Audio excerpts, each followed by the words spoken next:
I read an absolutely atrocious blog post from the Mises Institute that was sent to me by a subscriber. The post by George Reisman declared at the beginning his intention to show why Nazi Germany was a socialist state and not a capitalist one. The premise is simply ridiculous, and obviously an attempt to erase the blatant capitalist nature of capitalism from the Nazi government. It's also a very transparent attempt to paint an untruthful picture of socialism with the purpose of scaring people away from it. The fascist McCarthy would be proud of their propaganda effort. Mises and the Mises followers must have missed that part about Hitler killing because he thought communism and socialism was a Jewish conspiracy. They tend not to be too historically accurate. Interestingly, it begins with a simple line: for what should one expect the economic system of a country ruled by a party with socialist in its name to be but socialism? Anything can be called anything. It's the content that matters. This is the same group of people that think the government is holding businesses accountable for mislabeling of products is fascism by the state. Saipan is close enough to say made in America, right? Labels on products say PRC instead of People's Republic of China aren't trying to be misleading at all, are they? They're not trying to obscure the fact that they're made in China, right? Not to mention the manufacturing town in China called USA, which is of course never mistaken for USA, even though they're spelled exactly the same. So maybe we can see why they would take such a superficial trait as proof. Besides, America is a capitalist country. Its leaders remind us of that every day. So why do they think America is really socialist? For what should one expect from the economic system of a country ruled by parties that praise capitalism to be but capitalism? America is also called the leader of the free world and the best country in the world. Why doesn't the Mises Institute agree? Why do they deny the simple fact that America is called the freest and best country in the world? Why do they hate their country so much? Clearly, it's called capitalism, so it must be. Why does the Mises Institute feel the need to lie?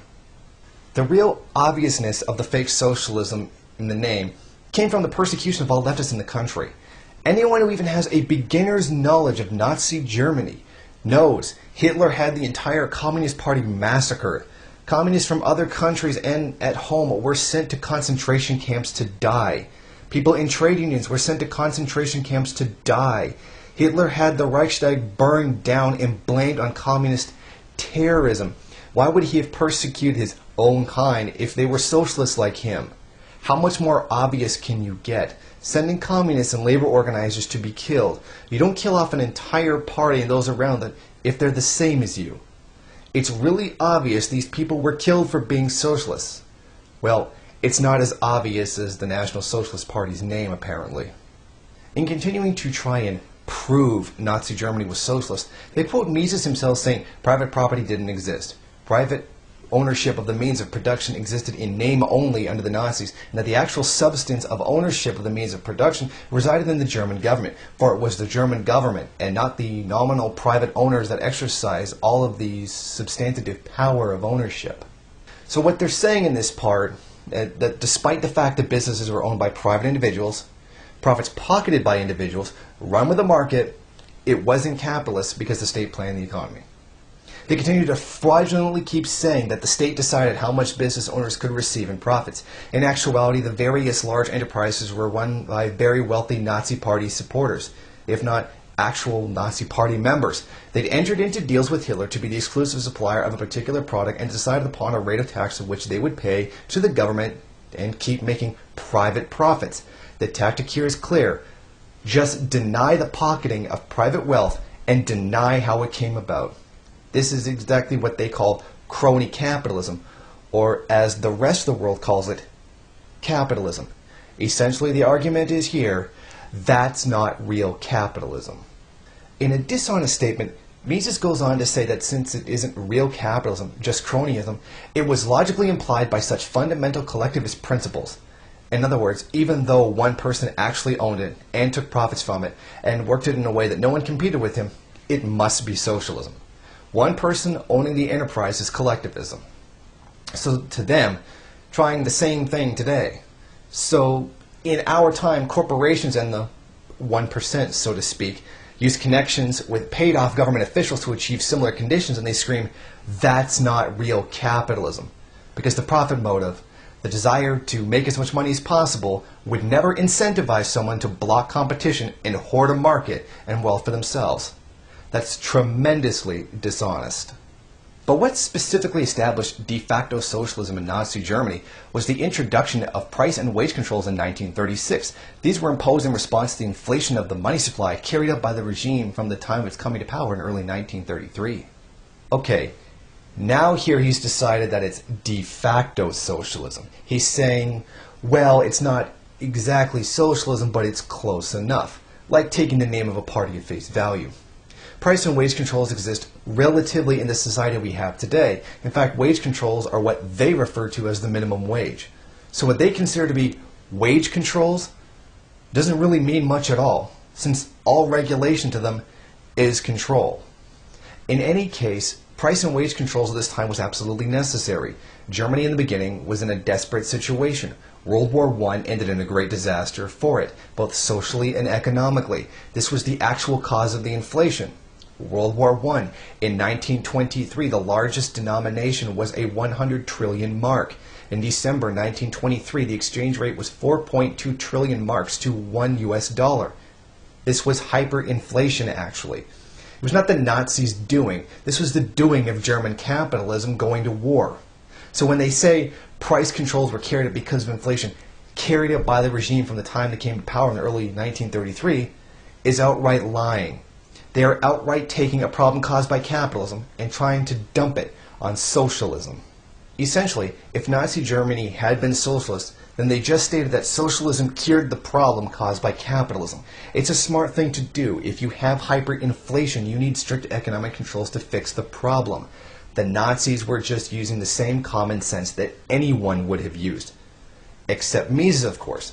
He would have advocated of just letting the hidden hand magically fix everything. The effects of the combination of inflation and price and wage controls is shortages. That is, a situation in which the quantities of goods and people attempt to buy exceed the quantities available for sale. Shortages in turn result in economic chaos. It's not only that consumers who show up in stores early in the day are in a position to buy up all the stocks of goods and leave customers who arrive later with nothing, a situation to which the governments typically respond by imposing rationing. Shortages result in chaos throughout the economic system. Here the author is blaming inflation and price and wage controls as a source of shortages. Well, yes, that could cause shortages. Inflation does indeed, along with these other factors, cause shortage. The inflation caused by capitalist economics had led to the necessity of measures to bring inflation under control. I know why he's saying this. He's using the fact shortages happen and the false notion of Nazi Germany being socialist to blame socialism for the shortages. The shortages caused by capitalist-led inflation. These policies of controls to fix inflation problem are like complaining about having to undergo surgery to remove a cancerous mass from your body. This is simply trying to juxtapose shortages with socialism while ignoring that their causing factor came from capitalism. The combination of price controls with this further set of controls constitutes the de facto socialization of the economic system, for it means that the government then exercises all of these substantive powers of ownership. Now Mises has returned to the argument of de facto socialism again. Capitalism caused a monumental problem in the hyperinflation, with government intervention being the only solution to the problem. A market, despite any opinion of any fundamentalists, cannot regulate itself. Basically, government intervention was the only way to save capitalism from its unregulated self. So therefore, since the regulation was put out by the state, it's de facto socialism. Once again, this means very little, concerning that he and his followers think all regulation is socialism. Nazi Germany could say, this lake is too polluted to swim in without being infected, and they would think that is socialism. The abstractions of socialism do not stop there. This was the socialism instituted by the Nazis, and Mises calls it socialism on the German or Nazi pattern, in contrast to the more obvious socialism of the Soviets, which he calls socialism on the Russian or Bolshevik pattern. Okay, so de facto socialism is basically covert, sneaky socialism. Interestingly, how everything is socialism if you simply change the definition of socialism to include anything you don't like. It's similar to watching a Catholic berate a Protestant, telling them they're not a real Christian because they don't follow the Pope. Of course, socialism does not end the chaos caused by the destruction of the price system. It perpetuates it. And if it is introduced without the prior existence of price controls, its effect is inaugurated that very chaos. The problem here is that the so-called socialism actually did bring inflation under control, which was its intended purpose. It did not perpetuate it, so not real capitalism solved the problem caused by real capitalism and then didn't make it worse, as Mises says the not real capitalism said it would. Then he claims its effects to inaugurate that very chaos. The purpose of not real capitalism is to cause the problem that capitalism actually did cause. From here, the blog post turns into a socialism bashing session that supposedly proves socialism is totalitarian. But that's for an entirely different video, one I've already done more than once. Most of it is just whining about socialism doing the same thing that capitalism does in a different context. I'll give you an example by taking a few blatantly glaring hypocrisies. In sum, therefore, the requirement merely of enforcing price control regulators is the adoption of essential features of a totalitarian state, namely the establishment of a category of economic crimes in which the peaceful pursuit of material self-interest is treated as a criminal offense. Here, George Reisman exposes his complete ignorance of socialist theory. The goal of a socialist society is to decrease class differences. Laws regarding economics is a tool to carry out that transformation, which is the purpose of the system, class struggle. Class antagonisms, which Mises followers classically deny exist. Therefore, Occupy Wall Street doesn't exist.